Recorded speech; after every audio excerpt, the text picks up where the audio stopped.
অনেক কিছু ওদেরকে শেখার আছে আর কি, তো চেষ্টা করছি যতটুকু কথা বলার এবং শেখার আর কি। না, আমি তো স্যাটিসফাইড না, চ্যাম্পিয়ন হলে স্যাটিসফাইড হতাম।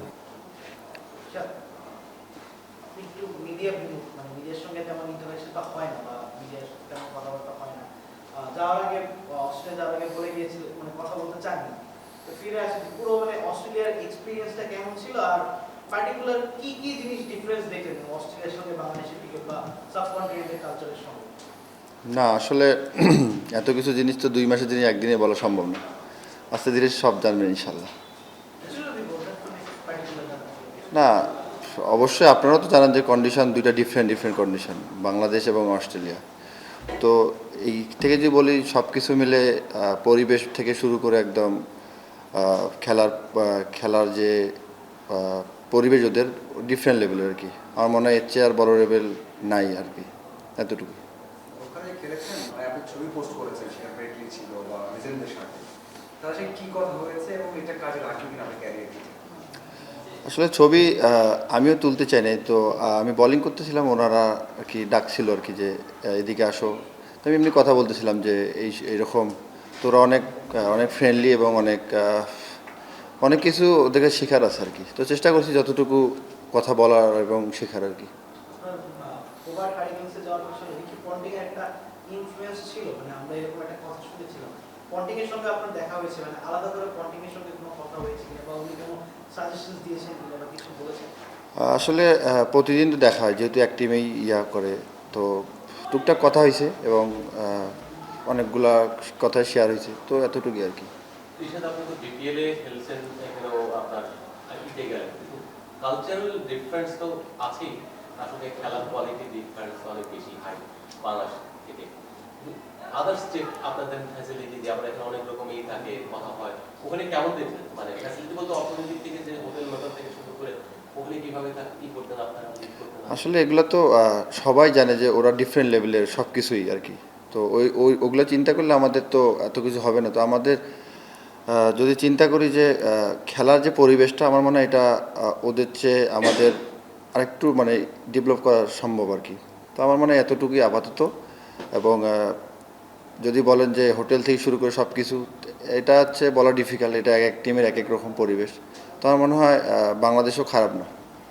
ঋষাদ, আপনি বলছিলেন যে আসলে ছবি তুলতে চাননি, এটা কেন তুলতে চান এটা একটু জানতে চাই। এক নম্বর, নাম্বার 2 হচ্ছে যেহেতু শেনওয়ার্নের দেশ, সেখানে গিয়ে অনেক লিজেন্ডের সঙ্গে দেখা হয়েছে, মানে কোন একটা জিনিস বলবেন যেটা খুব বেশি শিখেছেন এবং মনে হচ্ছে এটা আপনার সামনে ক্যারিয়ারে অনেক বেশি কাজে দেবে, যেটা আপনার খুব বেশি ভালো লেগেছে শেখার জায়গায়? আমার কাছে মনে হয় যে ওরা অনেক বিনয়ী, যত বড় ক্রিকেটার হোক না কেন ওরা অনেক সাদা সরল, মানে যে কাউকে আর কি আরামসে অ্যাডজাস্ট করে ফেলে আর কি। আমার কাছে এটা ভালো লাগছে যে বড় ছোটো কোনো কিছু দেখে না, এটা ভালো লাগছে আর কি। তো আমি চেষ্টা করবো যে এরকমভাবে থাকার। স্কিলের দিক থেকে কোন জিনিসটা? স্কিলের দিক থেকে বলতে গেলে স্কিল তো সবার 19-20, জাস্ট মেন্টালিটি এবং মানে ভালো পরিবেশ, আমার মনে হয় এটা সবচেয়ে ইম্পর্টেন্ট। তো এতটুকুই আর কি। যে যে পারফরমেন্সটা করেছেন আপনি ওখানে, আপনি কি স্যাটিসফাইড কিনা? এবং প্রথম মৌসুম ছিল, প্রায় সব ম্যাচে খেলেছেন এবং বোলিংও তো আমাদের দেখেছি ভালো করেছেন, মানে আপনি যখন স্যাটিসফাইড ছিলেন এবং আপনি শিখেছেন কিনা, মানে বোলিং এর ভিন্নতা কি? না, আমি তো স্যাটিসফাইড না, চ্যাম্পিয়ন হলে স্যাটিসফাইড হতাম। সবার জার্নিটা থেকে আপনার জার্নিটা একটু different as a experience. Match পেতে না, আমি নিজের পার্সোনালি আপনাকে দেখেছি ম্যাচের পর ম্যাচ বসে থাকতে, ট্রেনিং করতে, সবাই দেখেছে। মানে অ্যাজ এ এক্সপিরিয়েন্স বেঞ্চে বসে থাকা থেকে বিগ ব্যাশে যাওয়া, এই জার্নিটাকে আপনি কিভাবে দেখছেন? এবং আফটার সাকিব আল হাসান সেকেন্ড বাংলাদেশ হিসেবে বিগ ব্যাশ খেলতে গেলেন, মানে এই জিনিসটা আপনার কাছে কেমন লাগছে? আসলে যখন খেলতে পারতাম তখন ওটা আমার জন্য একটা লার্নিং ছিল। ওই সময়টা আমি অনেক কিছু এক্সপেরিমেন্ট করতে পারছি। তো আমার মনে হয় যে ওটা আমার জন্য সবচেয়ে বেস্ট সময় ছিল, যে আমি নিজেকে এক্সপেরিমেন্ট করতে পারছি এবং নিজেকে গড়ে তুলতে পারছি। আচ্ছা, আপনি যে 1 মাস বিগ ব্যাশে ছিলেন, সেই 1 মাস বাংলাদেশ ক্রিকেট আসলে অনেক কিছু ঘটে গেছে। এই পুরো কোনো খোঁজ খবর ছিল? আপনি তো ওইখানে লাইফটা এনজয় করছিলেন, বাংলাদেশের সঙ্গে কোনো যোগাযোগ ছিল কিনা? আমি একটু সময় পুরো ফোকাসটাই ওখানে ছিল। আসলে আমাকে তো এখানে নিয়েছে একটা কমিটমেন্টের জন্য, তো আমি ওইখানেই ফোকাস করছি। আমি বাংলাদেশের কোনো কিছু নিয়ে ফোকাস করিনি যে কি হচ্ছে, কারণ আমি ওইখানে গেছি একটা ওদেরকে রিপ্রেজেন্ট করার জন্য। তো আমার মনে হয় যে ওইখানে ফোকাস করাটাই আমার জন্য ইম্পর্টেন্ট ছিল। বিশ্বকাপে না খেলার কি একটু হতাশা কাজ করছে? আপনাদের করতেছে না? সেম। টিএসএল এর একটা অপশন আছে, আপনি বিগ ব্যাশ থেকে আসছেন, লাস্ট ইয়ার লাহোর কালান্দার্সে ছিলেন, ওরা একটু মুস্তাফিজকে ডিরেক্ট সাইন করেছেন। আপনি এবার দল পাওয়ার ব্যাপারে কতখানি কনফিডেন্ট এবং হোপফুলি পাবেন ইনশাআল্লাহ, সেটা এক্সপেক্ট করছি, বা আপনি কতখানি? ভাইয়া আমি আসলে কোনো কিছু নিয়ে অগ্রিম আশা করি না, যদি রিজিকে থাকে খেলবো, আর না থাকলে আল্লাহ যেটা রিজিক দিবে ওটাই হবে ইনশাল্লাহ। ইরশাদ, আপনি বিগ ব্যাশে ভালোই করেছেন। যেটা হচ্ছে একটা এরকম মানে একটা ফ্র্যাঞ্চাইজির বড় টুর্নামেন্টে বাংলাদেশের একজন প্লেয়ার যখন ভালো করে, তখন দেখা যায় বাংলাদেশের ক্রিকেট নিয়ে তাদের মধ্যে একটা কিউরিওসিটি তৈরি হয়, বা আরো জানতে চায় যে পাইপলাইনে আরো ভালো কারা আছে।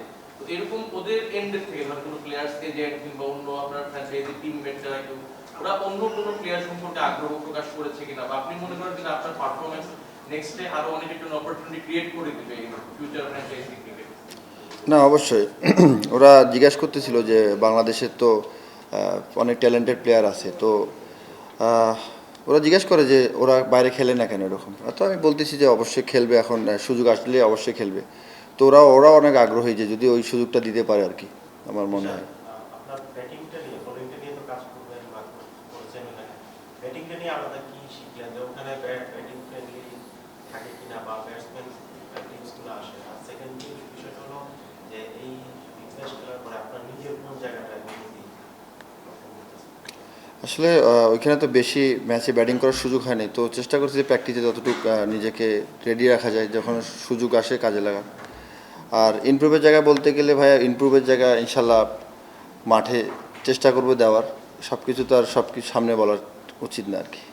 থ্যাংক ইউ ভাই। Last question. আপনার ফুটবল আসার পেছনে হাজরু সিং এর একটা অনেক বড় ছোট ভূমিকা আছে বলতে গেলে। ওনার সঙ্গে আপনার দেখা হয়েছে অস্ট্রেলিয়াতে, ওনার সঙ্গে কোনো পার্টিকুলার কোনো কথা হয়েছে বা উনি কিছু বলেছেন? আসলে দেখা হয়েছে অবশ্যই, হ্যাঁ, এটা আপনারা মনে হয় জানেন। তো দেখা হয়েছে, কথা হয়েছে, বলতেছিলাম আর কি যে মানে আরও কি কি করা যায় সামনের দিকে এইসব, যেহেতু উনি অস্ট্রেলিয়ায় থাকে। তো চেষ্টা করতেছিলাম যে ওনার কাছে আরেক দুই একটা টিপস বা কোনো কিছু নেওয়ার জন্য, এতটুকু, বেশি কথা হয়নি। এই ম্যাচটা নিয়ে একটু বলেন, এই ম্যাচে বোলিংটা নিয়ে বলেন এবং এই টুর্নামেন্টে নিয়ে বলেন। হ্যাঁ, বুঝিনি। আজকে বোলিংটা হ্যাঁ। ম্যাচটা নিয়ে বলেন কেমন লাগলো? ম্যাচ জিতছে আলহামদুলিল্লাহ, বলি আলহামদুলিল্লাহ। প্রধানমন্ত্রী টি-20 টুর্নামেন্টটা হয়েছে আসলে ইন্ডিয়া, তো আমরা দেখেছি যে এই দল বিদলে খেলাগুলো হয় খুবই কম্পিটিটিভ। আমাদের ইয়াং অনেক ক্রিকেটার আছে যারা আপনাদের সাথে খেলার সুযোগ পেয়েছে, তাদের জন্য আসলে এই টুর্নামেন্টটা কতটা জরুরি, কিংবা সামনে বিসিবিকে বলবেন কিনা এই ধরনের টুর্নামেন্ট আয়োজন করবেন? না অবশ্যই, এগুলো হচ্ছে আমাদের যে ইয়াং জেনারেশন যেটা আপকামিং আসতেছে, ওদের জন্য একটা বড় অপরচুনিটি, এবং ওরাও বুঝতে পারে যে ন্যাশনাল টিমের আশেপাশে খেলতে গেলে ওরা কীরকমভাবে মেন্টালি রেডি হওয়া দরকার। তো আমার মানে এগুলোর যদি করে তাহলে প্লেয়ারদের অনেক বুস্ট আপ হবে, যে না আমাদের ওই জায়গা যাওয়ার জন্য আমাদের আরও রেডি হইতে হবে, আমার মনে হয় এটা। থ্যাংক ইউ ভাই।